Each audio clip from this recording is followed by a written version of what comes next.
비가 억수같이 쏟아지던 밤이었습니다. 한우진은 고성이가 술과 약에 취해 깊이 잠든 것을 확인했습니다. 그녀는 코를 골고 있었고 한우진의 심장은 터질 듯이 뛰고 있었는데요. 지금이야. 지금 아니면 영영 못 나가. 그는 떨리는 손으로 가방을 챙겼습니다. 그리고 책상 위에 메모지 한 장을 남겼습니다.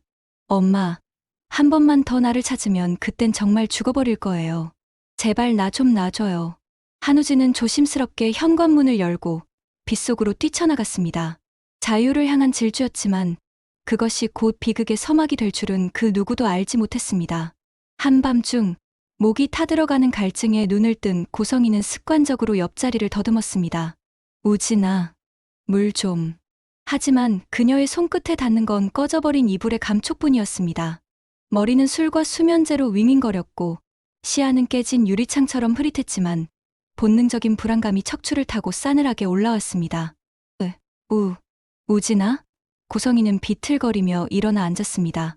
텅 빈 방 안에는 빗소리만이 방안을 울리고 있었고 열려있는 방문 틈으로 찬바람이 들이닥치고 있었습니다. 그리고 책상 위에 덩그러니 놓인 하얀 종이 한 장. 떨리는 손으로 메모를 집어든 고성이의 눈이 핏발로 붉게 물들기 시작했습니다. 글자를 읽어내려가는 그녀의 입술이 경련하듯 떨렸습니다. 죽어버리겠다고? 죽는다는 소리를 함부로 짓거려? 감히 내가 나를 떠나. 내가 널 어떻게 살렸는데. 내가 널 위해 무슨 짓까지 했는데. 고성이는 짐승 같은 괴성을 지르며 메모지를 갈기갈기 찢어발렸습니다. 그녀의 머릿속에서 이성의 끈은 완전히 끊어져 버렸습니다. 이제 그녀에게 남은 건 오직 하나, 도망친 우진이를 되찾아야 한다는 맹목적인 집착과 배신감뿐이었습니다. 고성이는 신발도 똑바로 신지도 못한 채 밖으로 뛰쳐나갔습니다.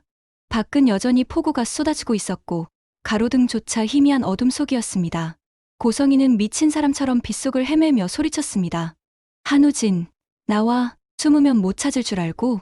네가 도망가봤자지. 네가 나 없이 살 수 있을 것 같아? 빗물에 젖은 머리카락이 얼굴에 달라붙어 그녀의 형상은 마치 귀신처럼 보였는데요. 그때였어요. 고성이의 시야에 저 멀리 빗줄기 사이로 어딘가로 뛰어가는 한 남자의 뒷모습이 흐릿하게 보였습니다. 우진아, 거기서. 감히 내가 도망을 가. 사실 그는 야근을 마치고 귀가하던 평범한 행인이었지만 약물과 알코올, 그리고 집착에 눈이 먼 고성이에게 그 뒷모습은 영락없는 한우진으로 보였습니다. 고성이는 앞뒤 살필 겨를도 없이 도로로 뛰어들었습니다. 그 순간 어둠 속에서 밝은 빛 두 줄기가 그녀를 향해 무서운 속도로 다가왔습니다. 빗길을 달리던 대형 트럭이었습니다. 트럭 운전사가 급하게 경적을 울리며 브레이크를 밟았지만 빗길에 미끄러지는 바퀴는 야속하게도 그녀를 피하지 못했습니다. 끼익 쾅! 처참한 굉음과 함께 고성이의 몸이 허공으로 부웅 떴다가 바닥으로 곤두박질 쳤습니다. 빗물은 순식간에 붉은색으로 물들었고 바닥에 떨어진 고성이의 시선은 여전히 아들이라고 착각한 그 남자의 뒷모습을 향해 고정된 채 서서히 빛을 잃어가고 있었습니다. 26년의 거짓말, 26년의 집착, 그 모든 것이 멈추는 순간이었습니다.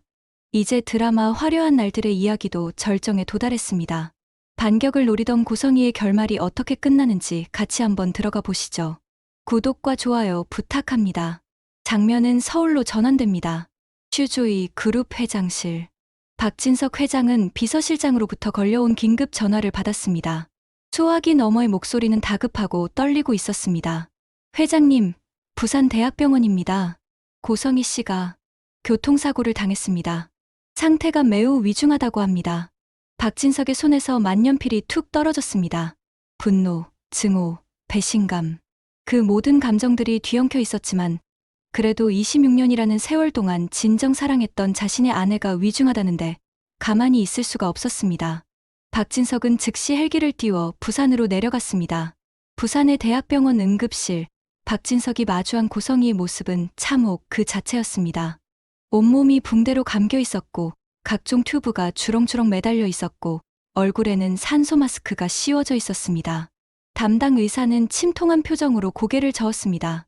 죄송합니다, 회장님. 뇌 손상이 너무 심각합니다. 사실상 뇌사 상태입니다. 마음의 준비를 하셔야 할 것 같습니다. 박진석은 고성희의 얼굴을 보자 눈물이 터져나왔습니다. 그토록 화려함을 줬던 여자가 이렇게 초라하고 비참한 모습으로 누워있는 것을 보니 가슴 한구석이 뻥 뚫린 듯 허무했습니다.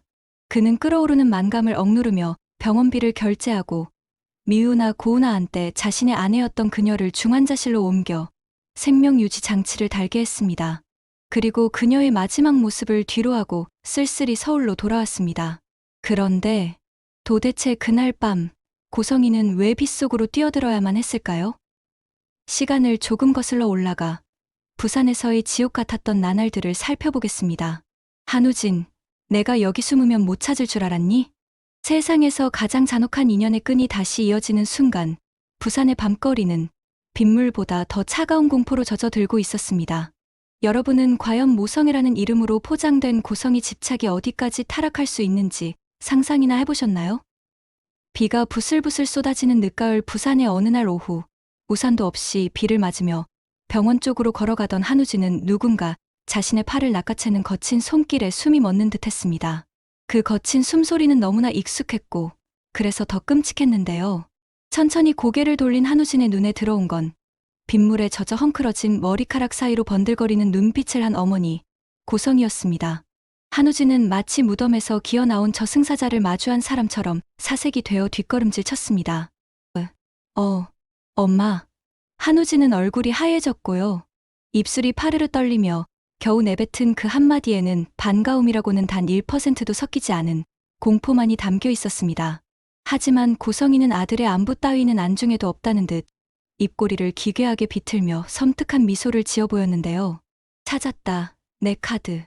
이 한마디가 빗소리를 뚫고 한우진의 고막을 때리는 순간 한우진은 본능적으로 도망치려 했습니다. 제발 나 좀 놔줘요. 왜 나를 찾았어요? 나는 엄마한테서 벗어나는 게 내 유일한 소원이라고 했잖아요. 빗속에서 울부짖는 아들의 절규는 처절했습니다. 한우진은 이미 지은호가 건네준 10억 원을 들고 엄마의 그늘에서 벗어나 새 삶을 살아보려 했지만 면역억제제를 처방받아야 하는 이식 환자의 몸으로는 병원 근처를 떠날 수 없었던 것이 죄라면 죄였죠. 그러나 고성이는 그런 아들의 뺨을 거침없이 후려쳤습니다. 짝! 하는 소리와 함께 한우진의 고개가 돌아갔고 고성이는 광기를 드러내며 소리쳤습니다. 누구 맘대로 도망을 가. 내가 지금 숨 쉬고 있는 그 목숨 누구 덕분인 줄 알아? 다 내 덕분이야. 내가 널 살렸어. 그러니 넌 맘대로 못 죽어. 넌 내가 죽으라고 할 때만 죽을 수 있어. 알겠어? 빗물인지 눈물인지 모를 액체가 한우진의 뺨을 타고 흘러내렸습니다. 고성이는 여기서 멈추지 않고 더 악랄한 가스라이팅을 시작했는데요. 그녀는 주머니에서 꾸깃꾸깃한 서류봉투 같은 것을 흔들어 보이며 거짓말을 쏟아냈습니다. 너, 박진석이 널 그냥 뒀을 것 같니? 그 사람이 지금 널 고발하려고 준비 중이야. 너 또 도망가면 내가 회사 돈을 들고 튄 걸로 내가 만들 거야. 어쨌든 내가 그 10억짜리 수표 들고 사라졌잖아. 그거 다 증거가 돼. 그러면 넌 끝이야. 감옥행이라고. 몸도 안 좋은데 평생 감방에 처박혀 살고 싶어. 그러기 싫으면 잔말 말고 따라와. 사실 박진석 회장은 한우진이 어디서 어떻게 사는지조차 모르고 있었고 오히려 아픈 아들에 대한 연민을 가지고 있었지만 세상 물정 모르고 평생 엄마의 조종대로만 살아온 한우진에게 이 거짓말은 너무나 치명적인 공포로 다가왔습니다. 한우진의 얼굴이 파르르 떨렸습니다. 한우진은 박진석이 따뜻한 분이지만 화가 났을 때는 더없이 차가운 사람이라고 알고 있거든요. 고성이는 바로 그 틈을 파고들었습니다. 결국 한우진은 다리가 풀려 주저앉았고 고성이는 그런 아들을 짐짝처럼 끌고 택시에 밀어 넣었습니다. 고성이는 한우진을 추궁해서 한우진이 살고 있는 집으로 향했습니다. 한우진은 허름하고 곰팡이 냄새가 진동하는 월세방에서 살고 있었습니다. 서울은 위험해. 박진석의 눈과 귀가 깔려 있어. 여기서 숨죽이고 있다가 때가 되면 박진석의 목을 칠 거야. 한우진은 그 말이 무서웠습니다. 한우진은 엄마가 진짜로 박진석을 해치려는구나라는 생각에 속이 얼어붙었는데요. 더 무서운 건 고성이가 그 말을 할 때 진짜로 확신하고 있다는 점이었습니다. 고성이는 한우진을 방에 가둬두고 밖에 못 나가게 했습니다. 평생을 재벌가 사모님으로 화려한 펜트하우스에서 살아왔던 고성이에게 좁고 누추한 방, 곰팡이가 핀 벽지는 현실을 자각하게 만드는 고문 도구와도 같았는데요. 그녀는 이 비참한 현실을 잊기 위해 날마다 술을 마시고 수면제와 항불안제를 섞어 복용하며 점점 미쳐갔습니다. 술에 취한 고성이는 밤마다 잠든 아들의 얼굴을 확인하며 중얼거렸습니다. 넌 내 거야. 아무 데도 못 가. 도망치면 죽여버릴 거야. 한우진은 잠든 척 눈을 감고 있었지만 이불 속에서 식은땀을 흘리며 공포에 떨고 있었습니다. 그는 엄마가 잠들면 몰래 창밖을 보며 탈출을 꿈꿨고 고성이가 한눈 팔기만을 기다렸는데요. 문제는 그녀가 심어놓은 공포심 때문에 발이 떨어지지 않았던 것이죠. 한편 화면은 바뀌어 서울의 따뜻하고 고급스러운 한옥 정원을 비춥니다. 이곳은 부산의 지옥도와는 정반대의 천국 같은 분위기였는데요. 바로 성북동의 고급 한정식집에서 박성재와 이수빈의 상견례가 열리고 있었기 때문입니다. 지난번 이수빈의 집에서 무릎을 꿇고 사죄했던 박진석 회장은 이날만큼은 슈조이 그룹의 회장이 아닌 그저 아들의 결혼을 앞둔 평범하고 인자한 아버지의 모습이었습니다. 박진석은 품에서 날지만 윤이 나는 비단 주머니를 꺼냈습니다. 그 안에는 투박하지만 묵직한 금반지 하나가 들어있었는데요. 이건 돌아가신 내 어머니가 며느리에게 주라고 남기신 유품이다. 성재야, 내가 수빈 양에게 끼워주렴. 박진석의 목소리는 미세하게 떨리고 있었습니다. 성재는 그 반지를 받아들고 수빈의 손에 끼워주며 눈시울을 붉혔습니다. 고마워, 수빈아. 그리고 아버지. 감사합니다. 온 집안이 웃음과 행복으로 가득 찼고 이상철과 김다정 부부도 흐뭇한 미소로 두 사람을 축복했습니다. 하지만 카메라 앵글은 서서히 그 행복한 상견례장을 빠져나와 차가운 복도를 지나 텅 빈 AP 사무실로 이동합니다. 그곳에는 이지혁이 홀로 야근을 핑계로 남아 있었는데요. 상견례 자리에 있어야 할 장남이 왜 여기 있는 걸까요? 이지혁은 책상 위 전화기를 뚫어져라 쳐다보고 있었습니다. 전화기 너머로는 동생 수빈의 행복한 웃음소리와 가족들의 대화 소리가 희미하게 들려오고 있었습니다. 박성재에게 미리 부탁해 통화 버튼을 누른 뒤 스피커폰을 켜두고 그 소리를 듣고 있었던 겁니다. 그런데 갑자기 이지혁의 얼굴이 고통으로 흉하게 일그러졌습니다. 그는 가슴을 움켜쥐고 바닥으로 굴러떨어졌습니다. 극심한 심장 통증이 쓰나미처럼 몰려온 것입니다. 확장성 심근염 말기. 그의 심장은 이제 한계에 다다르고 있었습니다. 하지만 그는 비명조차 지르지 못하고 입술을 피가 나도록 깨물며 신음을 삼켰습니다. 행여나 수화기 너머로 자신의 고통 소리가 들려 가족들의 행복을 깰까봐 두려웠기 때문이죠. 이지혁은 차가운 바닥에 웅크린 채 흐려지는 의식 속에서 중얼거렸습니다. 다행이다. 수빈아, 너라도 행복해서. 은호야, 보고 싶다. 그의 책상 위에는 지은호와 함께 찍었던 그러나 지금은 엎어놓은 액자 하나가 쓸쓸하게 놓여 있었습니다. 이야기는 다시 과거로 잠시 돌아가 지은호가 이지혁의 아버지 이상철을 찾아갔던 날의 진실을 보여줍니다. 지은호는 며칠 전부터 연락을 피하고 차갑게 대하는 이지혁의 행동을 도저히 이해할 수 없어 결국 이상철을 만나기로 하고 한 카페에 갔었는데요. 아버님, 선배가 왜 저러는지 아시죠? 갑자기 저한테 차갑게 굴고. 아신다면 제발 알려주세요. 신부전으로 알고 있는데 제가 모르는 다른 사정이 있나요? 혹시 지혁 오빠 심장병이 심각한 거예요? 지은호의 눈물 섞인 질문에 굳게 입을 다물던 아버지 이상철도 무너지고 말았습니다. 이상철은 물 한 컵을 벌컥벌컥 마시더니 떨리는 목소리로 아들의 비밀을 털어놓았습니다. 지혁이가 시한불에 확장성 심근염이야. 심장 이식을 받지 않으면 길어야 몇 달이래. 그 말을 들은 지은호는 세상이 무너지는 듯한 충격을 받았습니다. 이지혁이 왜 자신에게 마음이 변했다며 모질게 굴었는지, 왜 닭가슴살 샌드위치를 거부했는지 그 모든 퍼즐이 맞춰지는 순간이었습니다. 지은호는 이상철과 헤어진 뒤 다시 카페 화장실로 뛰어들어가 입을 틀어막고 오열했습니다. 바보 같은 사람. 나 안 버렸구나. 날 지키려고. 나 아프지 말라고 그런 거였구나. 거울 속에 비친 자신의 얼굴을 보며 지은호는 눈물을 닦아냈습니다. 그리고 결심했습니다. 이지혁이 자신을 밀어내려 한다면 자신은 그의 그림자가 되어 이지혁 모르게 곁을 지키겠다고. 기적이 일어날 때까지 절대 포기하지 않겠다고 말이죠. 다시 부산의 밤으로 돌아가 봅니다. 고성이와 한우진이 숨어 지내는 원룸의 공기는 날이 갈수록 무거워지고 있었습니다. 고성이는 이제 술 없이는 잠들지 못했고 깨어있는 시간에는 박진석과 지은호에 대한 저주를 퍼부었습니다. 지은호 그년이 내 인생을 망쳤어. 박진석 그 인간이 날 이렇게 대해? 그녀의 망상은 점점 심해져 급기야는 한우진을 보며 박진석을 보듯 소리를 지르기도 했습니다. 한우진은 그런 엄마를 보며 하루하루 피폐해져만 갔는데요. 곰팡이 핀 벽지, 눅눅한 이불, 그리고 언제 터질지 모르는 엄마의 광기. 이곳은 지옥이었습니다. 결국 고성이가 싸늘히 병원으로 실려간 그 시각, 한우진은 빗물에 젖은 채 부산역 구석에 웅크리고 있었습니다. 공포에 질려 도망쳤지만 갈 곳이 없었던 그는 밤새 떨며 첫 기차를 기다리고 있었는데요. 대합실 TV에서 흘러나오는 아침 뉴스 속보가 그의 귀를 때렸습니다. 어젯밤 부산의 한 대학병원 앞 도로에서 50대 여성이 트럭에 치여 중상을 입는 사고가 발생했습니다.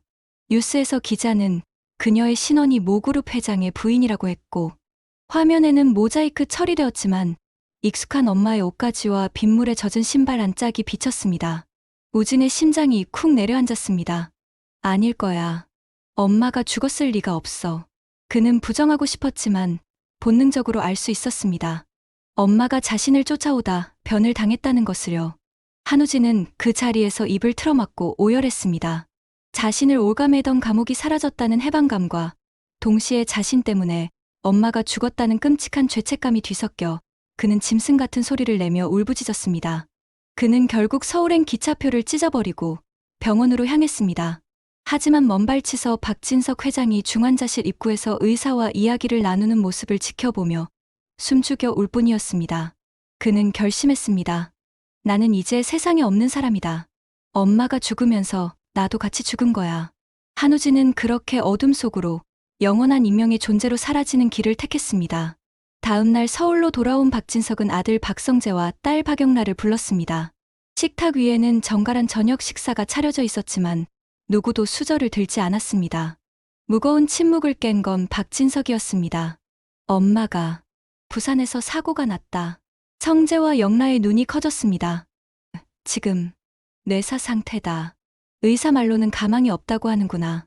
영라는 입을 막으며 흐느꼈고 성재는 고개를 숙인 채 주먹을 꽉 쥐었습니다. 비록 자신들을 괴롭히고 이용했던 엄마였지만 막상 죽음 앞에 섰다는 소식은 자식들에게 큰 충격일 수밖에 없었죠. 분위기가 너무 가라앉자 박진석은 애써 화제를 돌리려 노력했습니다. 그는 영라를 바라보며 부드럽게 말했습니다. 영라야, 내가 그동안 웹툰 작가하고 싶다고 했었지. 아빠가 반대만 해서 미안했다. 이제 내 꿈대로 해라. 내가 행복하면 아빠는 그걸로 됐다. 내가 산 인생은 거짓이었어. 미안하다. 내가 잘못 생각했어. 너는 진정한 행복을 찾아. 영라는 눈물 범벅이 된 얼굴로 고개를 들었습니다. 아빠. 아버지의 따뜻한 허락에 영라는 비로소 어흥 소리내어 울음을 터뜨렸습니다. 그리고 박진석은 성재에게 시선을 돌렸습니다. 성재야, 수빈 양과의 결혼 날짜는 잡았니? 상견례도 잘 끝났으니 이제 슬슬 준비해야 하지 않겠니? 하지만 성재의 반응은 예상외였습니다. 성재는 물 한 잔을 들이키며 침통한 표정으로 대답했습니다. 아버지, 저 결혼을 미뤄야 할 것 같습니다. 수빈이랑 당장이라도 결혼하고 싶은데요. 하지만 지금은 안 될 것 같아요. 박진석은 의아해하며 물었습니다. 왜? 무슨 문제라도 있는 거냐? 성재는 한참을 망설이다가 어렵게 입을 열었습니다. 수빈이 오빠, 지혁이요. 저와 둘도 없는 친구예요. 그런데 확장성 심근염으로 시한부 판정을 받았어요. 오늘 내일 하는데 저희만 웃으면서 식장에 들어갈 순 없어요. 수빈이가 너무 힘들어해요. 그 순간 박진석의 머릿속에 번개 같은 생각이 스쳤습니다. 뇌사 상태인 고성이, 그리고 심장이 필요한 이지혁. 그것은 운명이라기엔 너무나 얄궂고 우연이라기엔 너무나 기가 막힌 타이밍이었습니다. 박진석의 심장이 거칠게 뛰기 시작했습니다. 그는 떨리는 손으로 식탁을 짚고 일어나서는 잠시 생각에 잠겼습니다. 이게 신이 주신 마지막 기회인가? 고성이, 당신이 저지른 죄, 이렇게라도 씻으라는 뜻인가? 박진석은 결단을 내린 듯 눈빛이 매섭게 변했습니다. 그는 서재로 들어가 조용히 비서실장에게 전화를 걸었습니다. 지금 당장 부산병원에 연락해. 고성이 조직 적합성 검사 진행해. 이렇게 말하고 난 뒤 다시 식탁으로 돌아왔어요. 그리곤 성재에게 이지혁 군에게 연락해서 만약을 모르니 적합성 검사만이라도 미리 받아두자고 제안해. 병원 측에서 기증 대기자 등록 절차라고 설명하게 해. 다음 날 박성재는 이지혁을 만나서 검사만이라도 받아보자고 제안했고, 결국 이지혁은 박성재의 성화에 모시기듯 병원에서 적합성 검사를 받았습니다. 박진석의 비밀스러운 작전은 신속하게 진행되었습니다. 며칠 후 박진석의 집무실로 전화 한 통이 걸려왔습니다. 부산병원의 담당 의사였습니다. 회장님, 결과 나왔습니다. 기적입니다. 고성희 씨와 이지혁 환자, 조직형이 완벽하게 일치합니다. 소화기 너머로 들려오는 일치라는 단어에 박진석은 전율했습니다. 그것은 고성희가 남긴 유일한 유산이자 그녀가 할 수 있는 유일한 속죄였습니다. 박진석은 창밖을 바라보며 나직에 읊조렸습니다. 고성희, 당신이 남기고 간 빚, 이렇게라도 갚고 가. 이게 당신이 할 수 있는 유일한 사죄야. 그리고 지혁아, 꼭 살아라. 살아서 우리 성재랑 수빈이 행복시켜줘라. 결국 심장이 씨 프로젝트가 실시되었고, 박진석은 유일한 법적 보호자로서 장기 기증 동의서에 서명했습니다. 펜을 쥔 손에 힘이 들어갔고 서명란에 잉크가 번졌습니다. 박진석의 철저한 보안 속에 이식 수술 준비가 일사천리로 진행되었습니다. 지은호와 박성재, 이수빈 가족은 병원으로부터 익명의 뇌사 기증자가 나타났다는 연락을 받고 서로 부둥켜 안고 울었습니다. 하느님 감사합니다. 정말 감사합니다. 지은호는 수술실로 들어가는 이지혁의 손을 꼭 잡고 놓지 못했습니다. 선배, 꼭 살아서 나와요. 나 밖에서 기다릴게요. 알았지? 이지혁은 희미하게 웃으며 고개를 끄덕였습니다. 수술실에 붉은 등이 켜지고 긴 시간이 흘렀습니다. 밖에서 기다리는 사람들에게는 1분이 1년 같았던 시간. 마침내 수술실 문이 열리고 집도의가 나왔습니다. 수술은 성공적입니다. 환자분 심장이 아주 힘차게 뛰고 있습니다. 복도에는 환호성과 울음소리가 뒤섞였습니다. 하지만 그곳에서 단 한 사람, 박진석 회장만이 복잡한 표정으로 안도했습니다. 그는 멀리서 환호하는 가족들을 지켜보며 조용히 뒤돌아섰습니다. 의사 선생님, 기증자는 누구인가요? 정말 감사해서. 나중에라도 꼭 인사를 드리고 싶어서요. 지은호의 물음에 담당 의사는 잠시 침묵했습니다. 찰나의 순간 그의 눈동자가 흔들렸지만 이내 평온한 가면을 썼습니다. 익명이어서 저도 알 수 없습니다. 교통사고로 뇌사 판정을 받은 분인데 남편분께서 장기 기증 서약을 하셨다고 말합니다. 더구나 신원은 밝히지 말아달라는 유족의 간곡한 부탁이 있어서 그 이상은 저도 잘 모릅니다. 박진석은 병원 관계자들에게 철저한 입단속을 조건으로 거액의 기부를 했습니다. 그것은 성재와 수빈을 위한, 그리고 다시 살아날 이지혁과 지은호를 위한 세상에서 가장 슬프고도 무거운 선의의 거짓말이었습니다. 지은호는 그 말을 철석같이 믿고 고개를 숙였습니다. 자신의 친어머니 심장이 자신이 가장 사랑하는 남자의 가슴 속으로 들어가고 있다는 사실은 꿈에도 모른 채 말이죠. 이것이 바로 운명의 장난일까요? 아니면 하늘이 내린 마지막 용서일까요? 고성희의 심장은 이제 이지혁의 가슴 속에서 증오가 아닌 사랑을 위해 다시 뛰기 시작했습니다. 이 잔인하고도 아름다운 비밀은 오직 박진석 회장만이 아는 영원한 비밀로 남게 되었습니다. 시간은 흘러 이지혁이 중환자실에서 눈을 뜬 날입니다. 마취에서 깨어난 이지혁은 가슴에서 느껴지는 묵직하고 힘찬 박동 소리에 낯선 감각을 느꼈습니다. 분명 자신의 심장인데 어딘가 다른 사람의 온기가 느껴지는 듯한 기분. 의학적으로는 설명할 수 없는 세포 기억설 같은 것이었을까요? 그는 은호의 손을 잡고 희미하게 웃으며 말했습니다. 은호야, 이상해. 심장이 뛰는데 자꾸 눈물이 나려고 해. 아주 슬프고 또 아주 미안한 그런 기분이 들어. 지은호는 지혁의 눈물을 닦아주며 말했습니다. 그건 기증해주신 분의 마음일 거예요. 누군지 모르지만 그분도 살고 싶으셨을 테니까. 우리가 그분 몫까지 2배로, 3배로 더 행복하게 살면 돼요. 두 사람은 서로를 안고 한참을 울었습니다. 그 모습을 병실 밖 유리창 너머로 지켜보던 박진석 회장은 아무도 몰래 뒤돌아서서 눈물을 훔쳤습니다. 성희야, 보고 있나? 당신 심장, 이제야 제대로 된 사랑을 하고 있어. 계절이 2번 바뀌고 세상은 완연한 봄이 되었습니다. 드디어 대망의 결혼식 날입니다. 야외 결혼식장은 벚꽃이 만발하여 눈이 부시게 아름다웠습니다.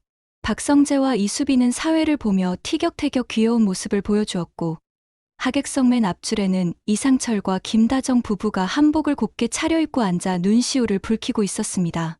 그리고 그 옆, 박영란은 웹툰 차기작 계약을 따냈다며 싱글벙글하고 있었고, 그 옆에는 그녀의 둘도 없는 파트너가 된 이지환이 오늘 부케는 내가 받으면 안 돼 라며 주책을 떨고 있었습니다. 영란은 살짝 눈을 흘리며 등짝 스매싱을 날렸지만 얼굴에는 웃음이 가득했죠. 아니, 작가님, 다음 웹툰 스토리 왜 이렇게 늦어요? 내 그림이 더 늦거든. 투닥거리는 두 사람의 눈빛에는 이미 사랑의 스파크가 튀고 있었습니다. 영란은 아버지 박진석의 전폭적인 지지 속에 웹툰 작가로 데뷔해 대성공을 거두었고, 이제 일과 사랑을 모두 잡은 당당한 커리어 우먼이 되어 있었습니다. 버진로드 입구에 선 지은호는 순백의 드레스를 입고 천사 같은 자태를 뽐내고 있었습니다. 건강을 완전히 되찾은 이지혁이 턱시도를 입고 그 뒤에 서 있었습니다. 지혁의 가슴 속, 고성이의 심장은 은호를 향한 설렘으로 힘차게 박동했습니다. 지혁의 심장이 누구 것인지 꿈에도 모르는 은호는 그저 자신에게 온 기적에 감사하며 지혁의 손을 잡았습니다. 하객석에서는 박성재와 이수빈 부부가 두 손을 꼭 잡고 그들을 축복하고 있었습니다. 두 사람은 이미 슈조이 그룹을 이끄는 든든한 부부가 되어 있었고, 성재의 얼굴에는 더 이상 살얼음 같은 그늘이 없었습니다. 그리고 이 모든 풍경을 흐뭇하게 바라보는 한 남자, 박진석 회장이 있었습니다. 그는 가족들이 정원에서 바비큐 파티를 하며 웃고 떠드는 모습, 건강하게 웃고 있는 이지혁, 행복해하는 성재와 영라를 보며 만감이 교차했습니다. 그의 시선이 잠시 이지혁의 가슴에 머물렀다 하늘을 향해 옮겨졌습니다. 파란 하늘에는 뭉게구름이 평화롭게 흘러가고 있었는데요.